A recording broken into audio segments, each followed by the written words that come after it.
So, what's up mga tropa? Dahil na-delete yung world ko, gawa tayo ng panibagong world. Pero Minecraft Survival Series pa rin to. Huwag kayo maganda. Gagawa lang ulit ako ng bagong world dahil nga na-delete.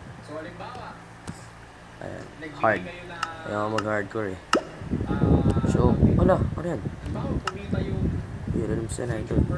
Show coordinates, days played, create. Ayan. So, nanonood ako ng replay ng live ni Kuya Sly. Yeah. Excuse me. Okay. So, kaya ako pinost yung video dahil may sasabihin muna ako sa inyo. Okay. So, sasabihin ko sa inyo kung bakit ako gumawa ng panibagong world. Gumawa ako ng panibagong world dahil yung world ko is dinilit ko. Kaya ako siya dinilit dahil pinindot ko yung experimental. So, ang nangyari is parang mas hindi mag-work yung world ko properly dahil nasa beta pa ata yung experimental. Kasi meron akong try kaya inod ko yung experimental.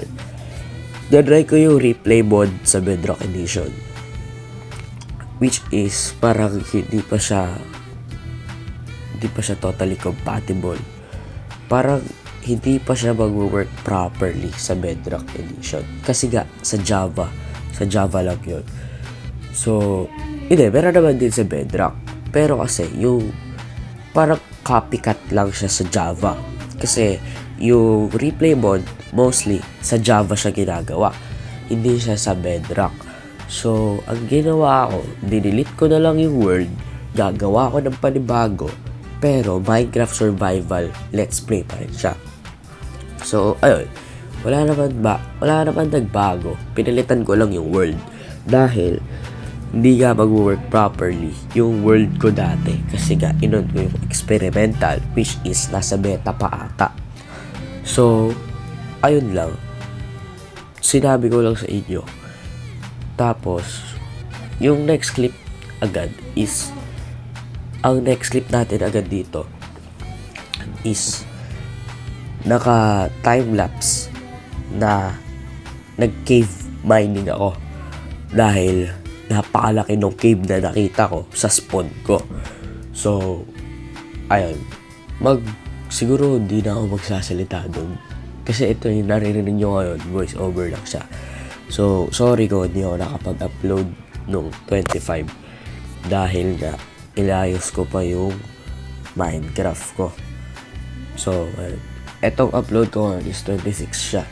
So, ang sabi ko kasi daily upload. So, nag-cut agad yung daily upload nung 25 dahil nga dinilit ko yung Minecraft world ko. Pero, itutuloy ko na ulit siya ngayon. Itatry ko siyang ituloy ngayon. Kung hindi man ako mag-daily upload, makakaasa pa rin kayo na mag-upload ako. Pero hindi siya daily. Maybe weekly. So, ayun. Doon na tayo sa next clip. Okay, so as you can see naman sa video, nakakuha ako ng diamond. Nakakuha ko ng diamond kasi nagka-cave mining nga ako. So, hindi na ako magsasalita dito. Background music na lang. Dahil kailangan ko mag-charge. So, kailangan ko pang mag-charge kasi. And kailangan kong i-upload yung video na to mamayang 2. And 3:30 kailangan ko siya i-upload. So, background music na lang yung ilalagay ko. Background music na lang ilalagay ko dahil time-lapse na lang naman siya. So, magsasalita na lang ako pag outro na. Ayun.